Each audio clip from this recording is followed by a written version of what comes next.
6 months of meticulous planning. 6 months of smiling through gritted teeth every time Thomas Bryant walked past my desk with that smug look on his face.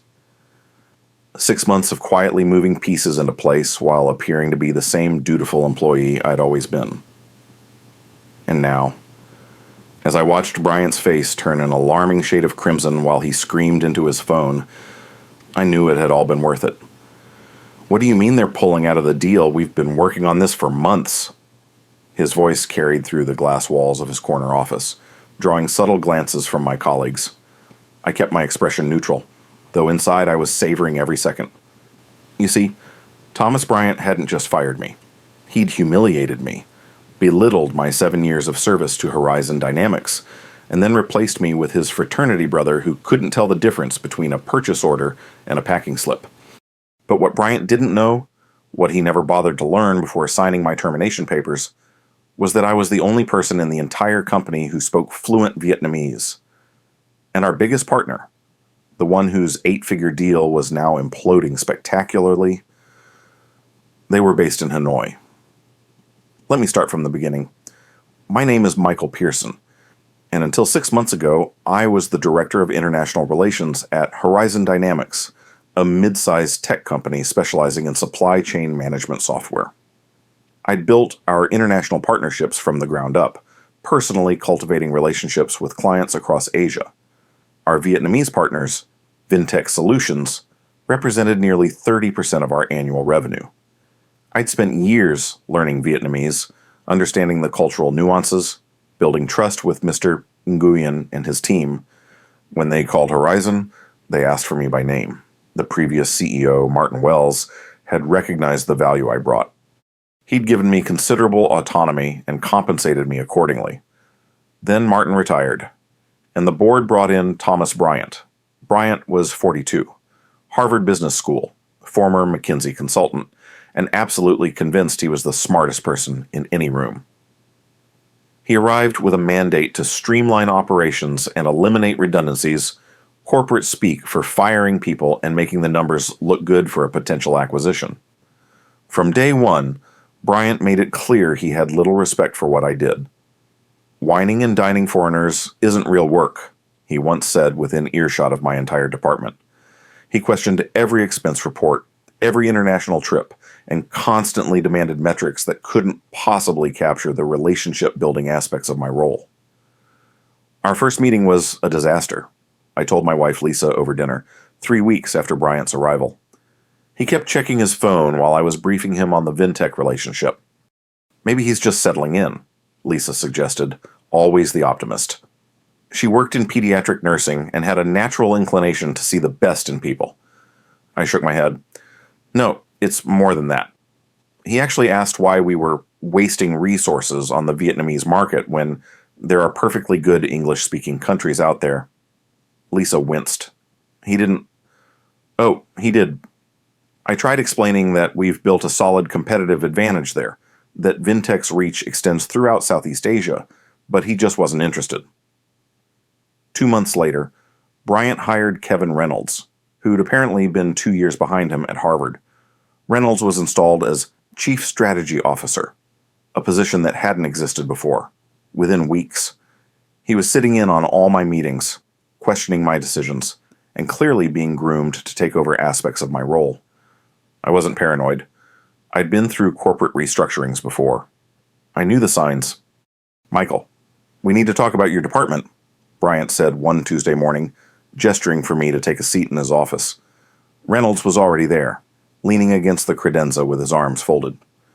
"I've been reviewing our international strategy," Bryant continued, not looking up from the papers on his desk. "And I think we've been spreading ourselves too thin. Our international partnerships account for nearly 40% of our revenue." I pointed out, "Yes, but at what cost?" Bryant finally looked up. "The travel expenses alone are astronomical, and these relationships you've cultivated, they're with you personally, not with Horizon. That creates vulnerability for the company." I could see where this was heading. Those personal relationships are how business is done in many cultures, particularly in Vietnam and throughout Asia. They value... "We're restructuring your department," Bryant interrupted. Kevin will be taking over as VP of Global Strategy.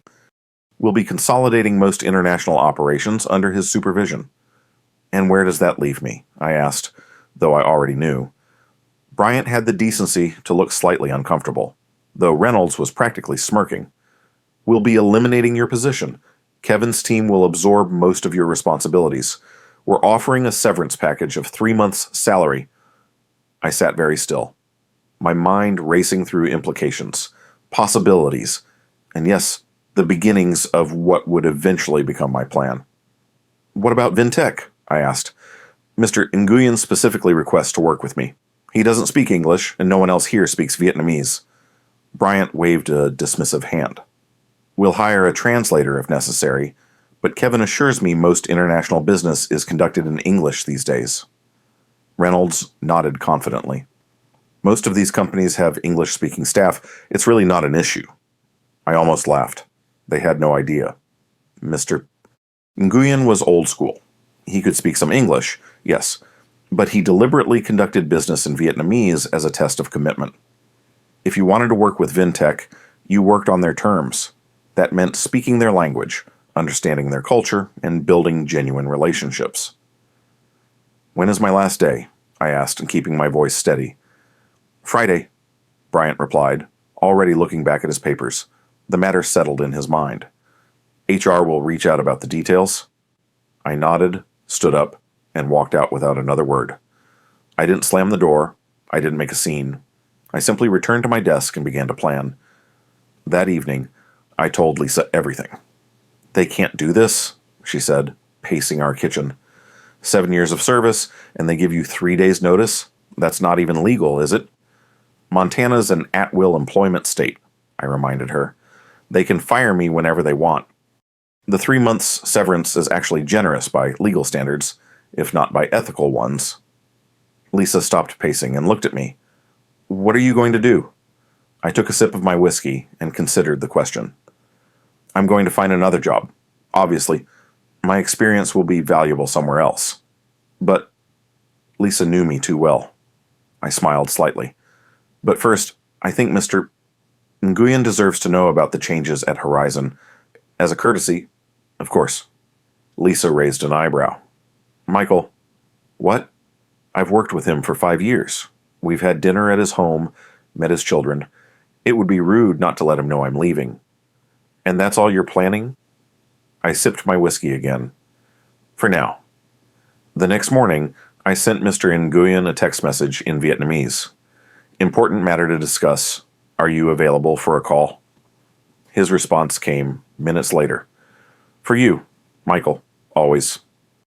I waited until lunch break and took my personal phone to a coffee shop 2 blocks from the office. Mr. Nguyen answered on the second ring. Michael, my friend, how are you? How is your beautiful wife? I switched effortlessly into Vietnamese, the language I'd spent years perfecting. Lisa is well. Thank you for asking. She's still enjoying her work at the hospital. We exchanged pleasantries for a few minutes, as was customary. Rushing straight to business would be considered rude. Finally, Mr. Nguyen asked, What is this important matter you mentioned? I'm leaving Horizon Dynamics, I said simply. There was a long pause. By your choice? No. The new CEO is restructuring the company. My position has been eliminated. Another pause, longer this time. When Mr. Nguyen spoke again, his voice had cooled considerably. I see. And who will be our contact now? Who else there speaks our language? No one, I replied. They mentioned possibly hiring a translator. Mr. Nguyen made a sound that might have been a laugh, but contained no humor. A translator. For confidential business discussions about proprietary technology. How efficient. They believe international business is conducted in English these days. Is that so? Another cold laugh. And when is your last day, Michael? Friday. So soon, they must be very confident in their decision. Mr. Nguyen's tone made it clear what he thought of their confidence. Will you be staying in the industry? Perhaps with one of Horizon's competitors? And there it was, the opening I'd anticipated. But I didn't take it. Not yet. I haven't decided, I said. I wanted to inform you directly rather than having you hear it from someone else. Out of respect for our relationship, I appreciate that. Michael, truly, your respect has always been evident, which is why our companies have worked so well together. He paused again. The timing is unfortunate. We were preparing to discuss the expansion of our contract next month. I knew about the planned expansion. It would have nearly doubled Vintech's business with Horizon. It was exactly the kind of deal that would have made Bryant look like a genius to the board, if it happened. I'm sorry to hear that, I said neutrally. I'm sure whoever takes over will do their best to ensure a smooth transition. Perhaps, Mr. Nguyen said, his tone suggesting otherwise. Michael, when you decide where you will go next, please let me know. I value working with people who understand our ways. I will, I promised. And Mr. Nguyen, thank you for everything you've taught me over the years. The pleasure has been mine, my friend. I ended the call feeling a complex mix of emotions, satisfaction, yes, but also genuine regret. Vintech had been a good partner, and the relationship had been mutually beneficial. But Bryant and Reynolds had made their choice.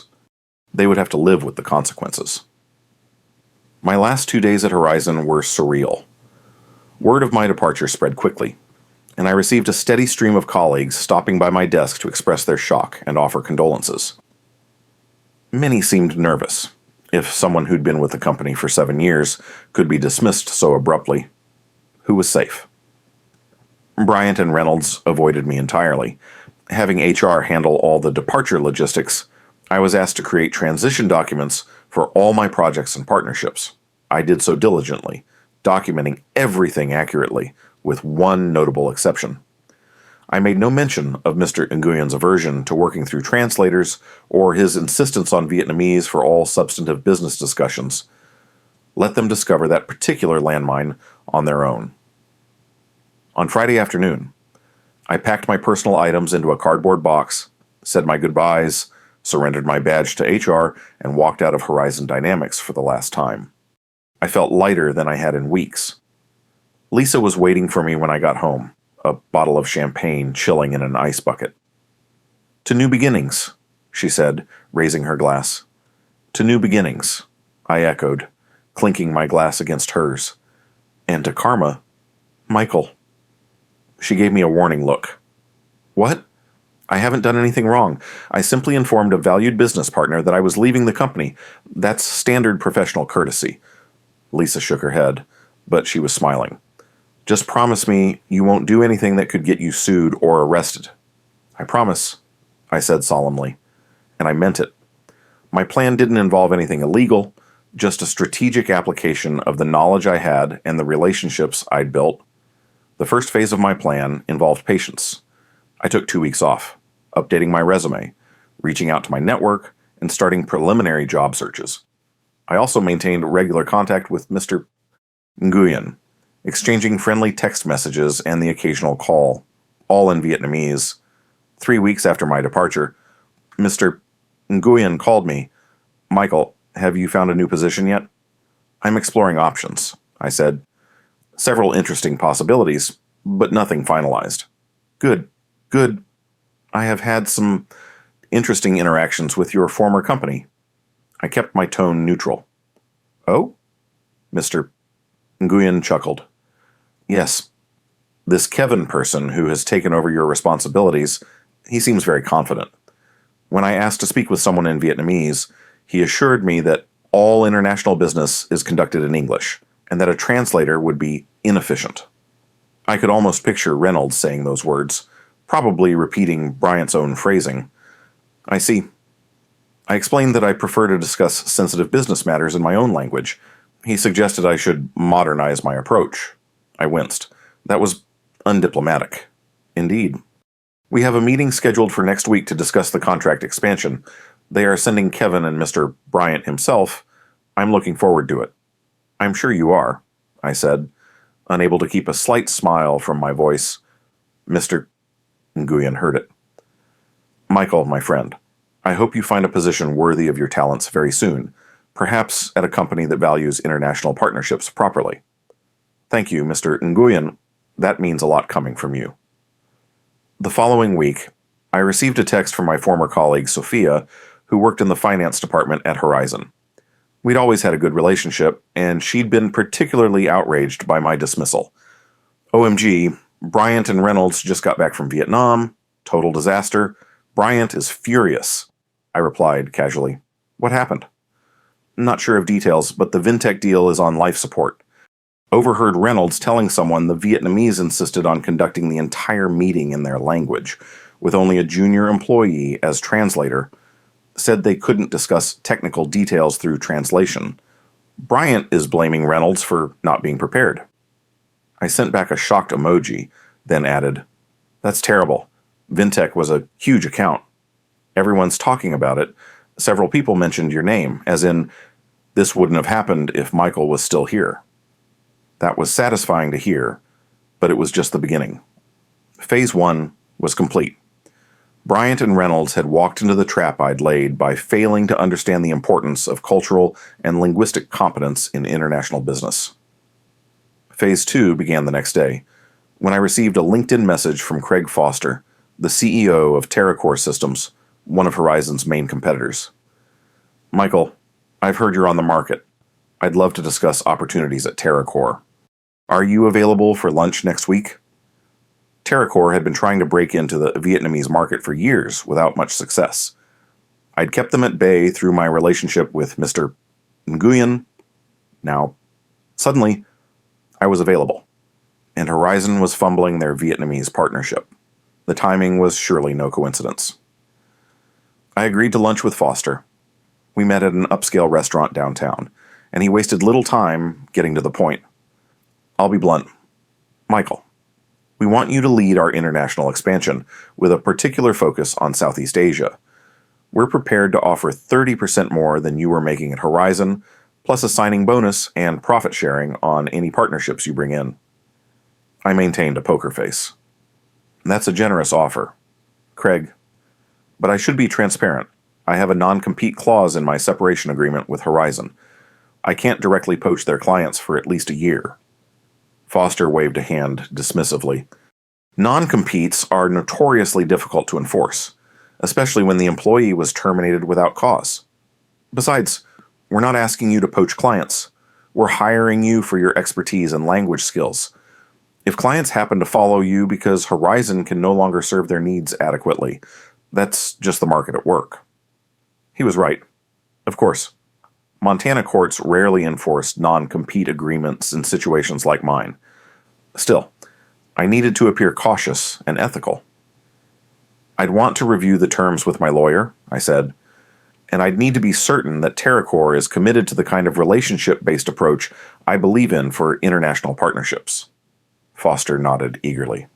Absolutely. That's exactly why we want you. Our previous attempts at breaking into Asian markets have been less successful than we'd hoped. We recognize that we need someone with your cultural and linguistic expertise. We discussed details for another hour. By the time lunch ended, I had a verbal offer that exceeded my expectations and a promise of formal paperwork within days. I hadn't mentioned Vintech specifically, but Foster had made it clear that bringing in new Asian partnerships would be handsomely rewarded. That evening, I called Mr. Nguyen again. I've been offered a position at TerraCore Systems, I told him after our usual pleasantries. TerraCore, he repeated thoughtfully. They have approached us before, but their representatives did not seem to understand our market. Their software is good, though, from what I have heard, their core technology is actually superior to Horizon's in several ways, I said truthfully. They've just lacked the right approach to international partnerships. And they are hiring you to solve this problem. Yes. Mr. Nguyen was silent for a moment. The timing is fortuitous. Our discussions with Horizon have not been productive. Mr. Bryant seems to think he can dictate terms rather than build a relationship, and their insistence on English-only communication shows a lack of respect. I made a non-committal sound. When do you start at TerraCore? Mr. Nguyen asked. I'm reviewing the offer now, probably within 2 weeks. Excellent. Perhaps once you're settled, we could discuss potential opportunities. Our contract with Horizon is coming up for renewal in 3 months, and we are reconsidering our options. And there it was, the pathway to Phase 3. I'd be happy to explore possibilities once I'm established at TerraCore, I said carefully. Within the bounds of what's legally and ethically appropriate, of course. Of course, Mr. Nguyen agreed, a smile evident in his voice. We would never want to do anything improper. 2 weeks later, I started at TerraCore. Craig Foster introduced me to the executive team as the man who's going to unlock Asia for us. I was given a corner office, a generous budget, and considerable autonomy to rebuild the international department according to my vision. I spent my first month learning TerraCore's systems and products, building relationships with key internal stakeholders, and developing a comprehensive strategy for Asian market expansion. I was careful not to contact Mr. Nguyen directly during this time. I wanted everything to be done properly. Meanwhile, according to my sources at Horizon, Sophia and a few others who stayed in touch, Bryant was growing increasingly desperate about the Vintech situation. The Vietnamese company had reduced their orders to the minimum required by their existing contract and was not responding to attempts to discuss renewal. The board was asking questions, and Bryant was pointing fingers at everyone but himself. In my 6th week at TerraCore, Foster stopped by my office. "How's the Vietnamese market looking?" he asked casually, though his intent was clear. "I'm preparing to make initial outreach to several prospects," I replied, "including Vintech Solutions, which I understand has had some challenges with their current provider." Foster smiled. "Excellent. Keep me posted." The next day, I sent Mr. Nguyen a formal email from my TerraCore address, introducing myself in my new capacity and expressing interest in exploring potential synergies between our companies. I followed protocol meticulously. This would be an initial contact, not continuing a pre-existing relationship. Mr. Nguyen responded within hours, expressing interest in learning more about TerraCore's offerings and suggesting a video call later that week. I kept Foster informed of each step, making sure everything was documented properly. Our video call was conducted entirely in Vietnamese. I gave Mr. Nguyen a detailed presentation on TerraCore's technology, highlighting the areas where it outperformed Horizon's solutions for Vintech's specific needs. Mr. Nguyen asked insightful questions, which I answered with confidence born of my intensive study of TerraCore's systems. "This is very impressive, Michael," he said when I finished. "Your new company seems to understand the importance of tailoring solutions to specific markets." "That's becoming central to our approach," I confirmed. "We recognize that one size doesn't fit all, especially in international business." Mr. Nguyen nodded appreciatively. "Very different from the current philosophy at Horizon." "I wouldn't know," I said diplomatically. "I've been focused on my new role." Mr. Nguyen smiled knowingly. "Of course. Well, I would like to arrange a meeting with my technical team to discuss specifics, and perhaps you could visit us in Hanoi next month. We have our annual technology conference, and it would be a good opportunity to introduce TerraCore to other potential partners as well." It was exactly what I'd hoped for. I'd be delighted to attend. And TerraCore would be honored to be represented at your conference. Over the next 2 months, I made 2 trips to Vietnam, met with Vintech's entire leadership team, and hosted their technical officers at TerraCore's headquarters. Each interaction strengthened the relationship and moved us closer to a formal partnership. Meanwhile, Horizon was panicking. According to Sophia, Bryant had finally realized the gravity of the situation and was making desperate attempts to salvage the Vintech relationship. He'd even hired a Vietnamese language tutor and was trying to learn basic phrases. Far too little, far too late. Reynolds had been quietly demoted, his Chief Strategy Officer title becoming a joke around the office as the Vintech deal, which would have been the cornerstone of Horizon's international strategy, crumbled before their eyes. 4 months after I joined TerraCore, Mr. Nguyen informed Horizon that Vintech would not be renewing their contract. 2 weeks later, Vintech signed a comprehensive partnership agreement with TerraCore worth twice the value of their previous Horizon contract. The press release highlighted the cultural understanding and linguistic compatibility that made the partnership possible. The day the news broke, I received a text from Sophia. Bryant is having a complete meltdown. Board called an emergency meeting. Rumor is they're questioning his leadership. I smiled as I read it, then turned to my computer where I was preparing a presentation for Foster on additional Asian markets we could target. My new office had a view of the mountains. My salary was significantly higher than what I'd made at Horizon, and I was building an international department based on principles of cultural respect and genuine relationship building. 3 weeks later, Thomas Bryant was removed as CEO of Horizon Dynamics. The board cited strategic missteps and failure to maintain key client relationships as reasons for their loss of confidence. The company's stock had dropped 15% since the Vintech announcement, and shareholders were demanding change. I didn't celebrate when I heard the news. There was no satisfaction in watching a company I'd helped build struggle, and many of my former colleagues were facing uncertainty as a result of Bryant's poor leadership. But there was a certain justice in knowing that actions had consequences, and that expertise and relationships couldn't simply be discarded in the name of streamlining. 6 months after Bryant fired me, I was having dinner with Craig Foster and several other TerraCore executives, celebrating our most successful quarter of international growth ever. My phone buzzed with a text message. It was from an unknown number. "Michael, this is Thomas Bryant. I think we should talk. I've been offered a consulting position, and I need some advice on international business." I showed the message to Lisa when I got home that night. She read it and looked up at me with raised eyebrows. "Are you going to respond?" I considered for a moment, then shook my head. "No. Some bridges once burned stay that way. No desire for one final twist of the knife?" she asked, knowing me too well. I smiled. The best revenge isn't about what you say to someone. It's about building something better after they've dismissed you. Bryant made his choices. I made mine. The results speak for themselves. And they did. TerraCore's international division was thriving under my leadership. Vintech was just the first of several major Asian partnerships we'd secured. Our approach of cultural respect, linguistic competence, and genuine relationship building was paying dividends far beyond what spreadsheet-focused executives like Bryant could have predicted. I deleted his message without replying and turned my attention back to Lisa. "How was your day?" As she told me about her patients at the hospital, I felt a deep contentment that had nothing to do with revenge or vindication.